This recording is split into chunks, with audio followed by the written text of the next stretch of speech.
Bueno, doctor, mire, está usted en cámara. Ahora estoy yo. Muy bien. Habíamos prometido que íbamos a hablar, bueno, de esas personas que quizás la tenemos muy cerca, que manejan nuestra vida con bastante poder y no nos damos cuenta que son psicópatas. Mirá. ¿Ustedes saben muy bien qué quiere decir eso? Nosotros más o menos, por eso... Tengo una frase. A ver la frase. Vamos a... Eso es. Eviten ciertas personas para proteger su salud emocional su debilidad y su sabiduría. Evadir a algunas personas para proteger tu salud emocional no es debilidad, es sabiduría. Exacto. Exactamente. Bueno, pero a veces hay que ahondar y conocer mejor a esas personas y darse cuenta cuáles son las características, por ejemplo, de los psicópatas, ¿no? Por eso Iñaki Piñuel está allí desde... Puñuel. ¿Piñuel? No, Puñuel. Ah, mira vos, está mal escrito. ¿Sí? Sí. ¿O lo escribí yo mal? No, para mí lo tengo Piñuel, pero Bueno, él nos dice. Iñaki, ¿cómo estás? Es correcto, es Iñaki Piñuel, con I. Ah, perfecto. Entonces Iñaki Piñuel, Iñaki Piñuel. Bueno, ahí estamos entonces contigo. ¿Qué es un psicópata? Un psicópata es un individuo aparentemente normal, completamente en una apariencia igual que cualquier ser humano, salvo que presenta una condición interna, una condición de ausencia de emoción, ausencia de conciencia moral, que le lleva a ser implacable, cruel, despiadado en su relación con los demás, muy especialmente con aquellos que convive o aquellos con los que tiene relación de cualquier tipo, profesional, social, familiar. El psicópata es un individuo exteriormente encantador, con una imagen pública excelente, lo cual le hace verdaderamente peligroso, puesto que sus víctimas casi nunca pueden conocer, hasta que es demasiado tarde, que aquella persona que los está destruyendo presenta estas características y lo que debieran hacer es más bien preservarse de este personaje. O sea, lo que hace es capturarte, ¿no? con esa forma encantadora y luego aparece el lobo, ¿no?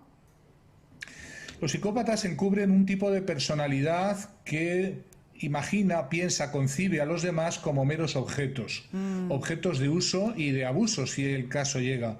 Y por eso, pues, no tienen verdadera relación de igual a igual, carecen por completo de reciprocidad, y cuando son parejas, en el ámbito de lo que yo denominaba amor cero, cuando son jefes, este último libro que habla de los jefes psicópatas, pues se convierten en personas verdaderamente tóxicas, y el tipo de víctimas que crean, un montón de víctimas a lo largo de sus vidas vienen a depredar en torno a 60 o 70 personas.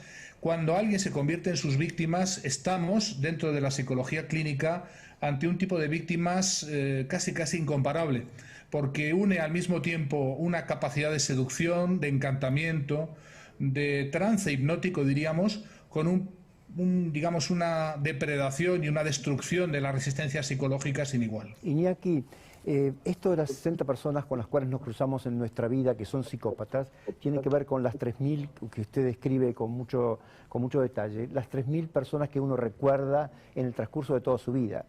El porcentaje de 60 o 70 personas que psicópatas con quienes nos cruzamos, que son tóxicas y peligrosas, tiene que ver con ese número global, ¿no? Así es, se sabe que de esas aproximadamente 3.000 personas que llegamos a conocer, a las que podemos poner cara, nombres, incluso apellidos, en torno a 60-70 presentan esta condición, que no es exactamente un trastorno mental, sino una condición, una alteración, una especie humana B o asterisco, que carece por completo de emociones y que pueden llegar a ser verdaderamente peligrosos.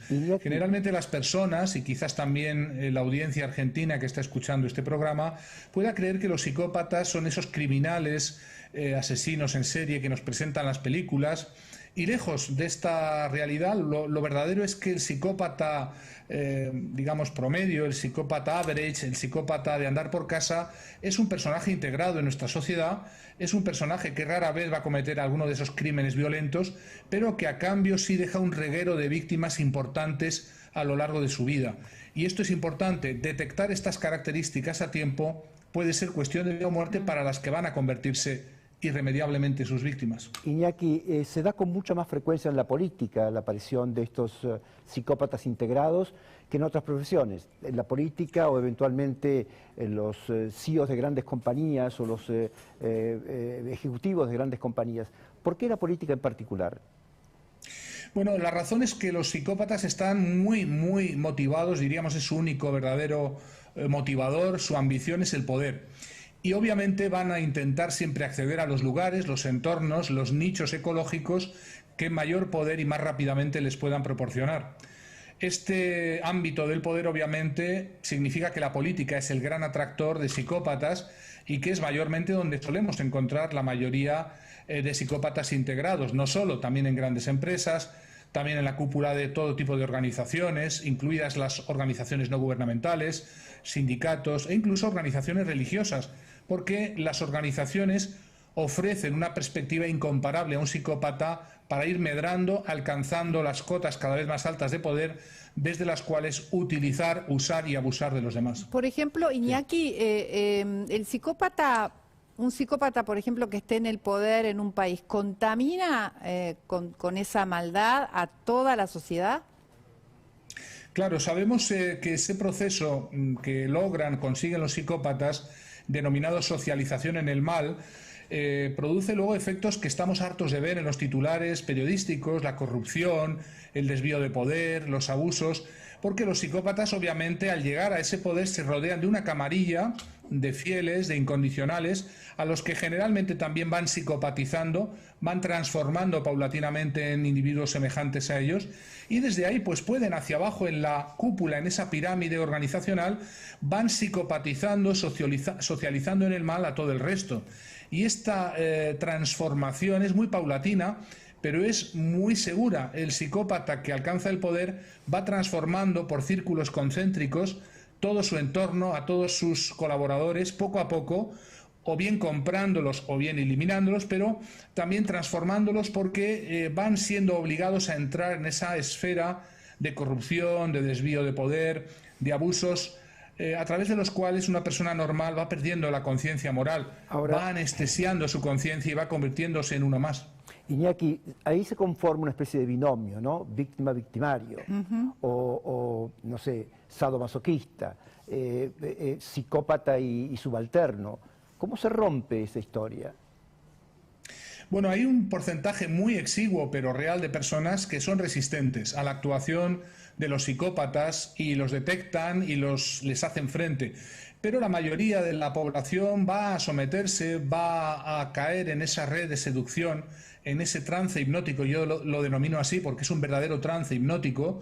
El psicópata genera un encantamiento, un tipo de hechizo, vamos a llamarlo así, en las personas que conviven con él. O con ella, hay que decir también, puesto que también existen, por supuesto, psicópatas femeninas. Es el caso de tantas y tantas personas que se ocultan detrás de máscaras sociales, pero tenemos detrás uno de estos personajes. Poco a poco esas personas van extendiendo sus redes de poder, sus redes clientelares, y van transformando. Este es el drama que relato en este último libro, Mi jefe es un psicópata, cómo las personas normales pueden ir mediante un proceso muy insidioso, muy paulatino, pero seguro, transformándose y convirtiéndose poco a poco en uno más de estos personajes, con lo cual, prueba conseguida, se va extendiendo en esa organización, en ese partido político, en esa empresa, en esa sociedad, poco a poco una ausencia de conciencia moral que termina siendo una verdadera epidemia o pandemia. Había algo que nombraste que tiene que ver con el abuso y por otro lado también el psicópata, según lo que escuché en algunos de tus comentarios, intenta reducir, ¿no?, a alguien que, por ejemplo, se destaca porque quiere destacarse él.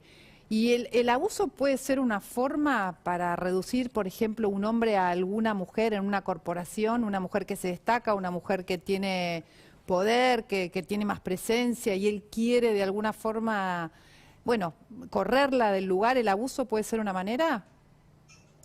Así es, los psicópatas son grandes narcisistas, diríamos, son los narcisistas más extremos y más malignos, y ese narcisismo les lleva a compararse sistemáticamente con los demás.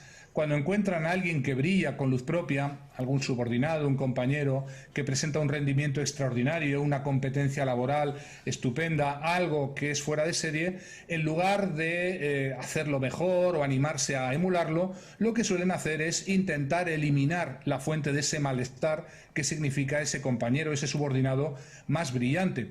Ahí es donde aparecen las dinámicas de mobbing en las empresas, del acoso psicológico en el trabajo, al que hemos dedicado varios libros también, y en esa dinámica del mobbing generalmente encontramos como causante, como instigador del proceso de persecución profesional y de acoso psicológico a uno de estos psicópatas que simplemente ha detectado a alguien que puede hacerle sombra, a alguien al que envidia y a alguien al que va a intentar extinguir, eliminar a través de una campaña de difamación, de persecución, de quiebra de su reputación personal y profesional. Y, por supuesto, hablamos de verdaderas víctimas, puesto que en el mundo del trabajo un psicópata con poder es perfectamente capaz de cometer un crimen silencioso, un asesinato psicológico casi perfecto, porque casi no deja huella. Iñaki, muchísimas gracias. La verdad que me ha dejado mudo, porque de inmediato uno asocia estas descripciones con lo que está ocurriendo en muchos lugares del mundo, en el nuestro también, por supuesto. Y es inevitable que asociemos lo que usted cuenta o describe con personajes reales de nuestro entorno. Así que cada uno... Que nadie crea, doctor, que nadie crea, perdone que le interrumpa, que los psicópatas están en las películas y son asesinos en serie que salen por la noche y actúan contra víctimas en la oscuridad. Los psicópatas, la gran mayoría de ellos, están entre nosotros. Si no los identificamos a tiempo, estamos destinados a convertirnos en sus víctimas y, lejos de la imagen que quieren proyectar, son seres encantadores, estupendos, magníficos, hasta el momento en que son detectados detrás de esas máscaras. Una última muy chiquitita, me va a matar. Sí, por favor. No, hay que enfrentarlos, cortito. ¿Hay que enfrentarlos o hay que dejarlos ir? Correrse. En el mundo del trabajo es imprescindible enfrentarlos. En las organizaciones hay que contenerlos y enfrentarlos. En el ámbito personal, por contra, cuando alguien es víctima de un psicópata, en lo que yo llamo amor cero, uno de mis libros también publicado en la Argentina, en esa circunstancia yo recomiendo salir corriendo. Bien. Si tienes un psicópata en tu vida, no te detengas, corre. Ok, gracias. Muchas gracias. Un fuerte abrazo. Gracias, Iñaki. Gracias.